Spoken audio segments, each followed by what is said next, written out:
வணக்கம். நான் ஸ்ரீரங்கம் ரவி உங்களோட பேசிட்டு இருக்கேன். இது வாரப்பலன். ஆகஸ்ட் மாதம் 3ஆம் தேதி தொடங்கி 9ஆம் தேதி வரை உள்ள பலன். மகர ராசி. மகர ராசி நேயர்களை பொறுத்த வரைக்கும் பார்த்தா 7.5 சனி முடிஞ்சது.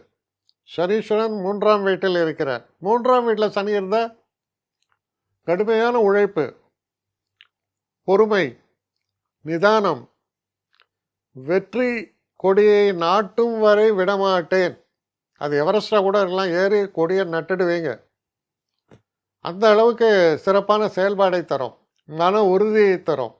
ஸோ அதுவே பாதி விஷயம் முடிஞ்சாச்சு. முக்கியமான விஷயம் அதான். முயற்சி உடையார் இகழ்ச்சி அடையார்னு சொல்கிற அந்த ஒரு பழமொழிக்கு விஷயமே இதான். அது உங்களுக்கு அருமையாக அமைந்திருக்கிறது. அதே போல் 6ஆம் வீட்டில் குருவும் சுக்கிரனும். அது பகைவரை பற்றி பேசக்கூடிய இடம். பகைவருடன் சமாதானமாக போகக்கூடிய ஒரு பாங்கு இப்பொழுது இருக்கிறது. சில நேரங்களில் சொல்லுவாங்க அவுட் ஆஃப் கோர்ட் செட்டில்மெண்ட்டுன்னு. வெளில போய் காம்ப்ரமைஸ் பண்ணிக்கலாம், இல்லைன்னா வக்கீல் எல்லாத்தையும் சாப்பிட்டு போடுவான். ஸோ வக்கீல் அதாவது ஊர் 2 படுத்தால் கூத்தாடிக்கு கொண்டாட்டம் அதெல்லாம் சொல்லுவான். அது மாதிரி இந்த ஒரு காலகட்டத்தில் பெரும்பாலும் சமாதானத்தையே நீங்கள் நாடுவீர்கள். எனக்கு ஒரு 10 ரூபா கம்மியாக வந்தால் கூட பரவாயில்ல, சண்டை வேண்டாம், சமாதானமாக செய்யலாம் என்ற எண்ணம் கூடுதலாக ஏற்படும். பகைவனுக்கு அருள்வாய்னு சொல்லுவாங்க. அது உங்கள்கிட்ட இருக்கும் இந்த காலகட்டத்தில். இரக்க குணம், காம்ப்ரமைசிங் ஆட்டிடியூட், இதெல்லாம் இருக்குது.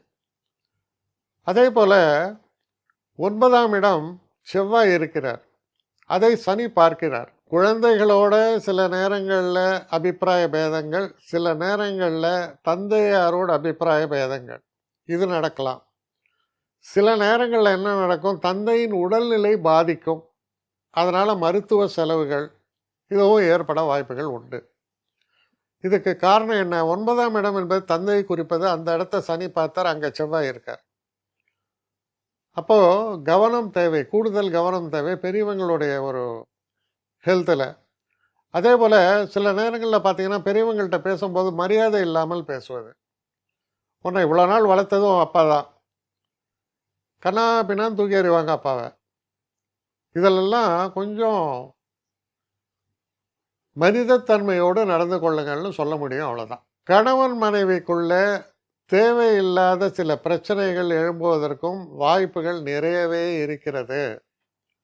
அதனால் அந்த உறவு முறைகளை சரியான முறையில் நீங்கள் பாதுகாக்க வேண்டும். தேவையில்லாத ஒரு சின்ன விஷயத்தை, அதை சொல்லுவாங்க ஸ்பார்க்கை ஃபயர் ஆக்காத, அது உங்கள் கையில் தான் இருக்குது. கூடுதல் கவனத்தோடு நீங்கள் செயல்பட்டால் நன்மைகள் உண்டாகும். கவனம் தேவை. என்னை காண்டாக்ட் பண்ணணும்னு நிறைய பேர் நினைக்கிறீங்க. தயவு செஞ்சு என்னை காண்டாக்ட் பண்ணுறதுக்கு ஒரு மெயில் அனுப்புங்க. srirangamravi1@gmail.com. இது ஸ்க்ரீனில் பார்க்கலாம், இது அப்பியர் ஆகும்.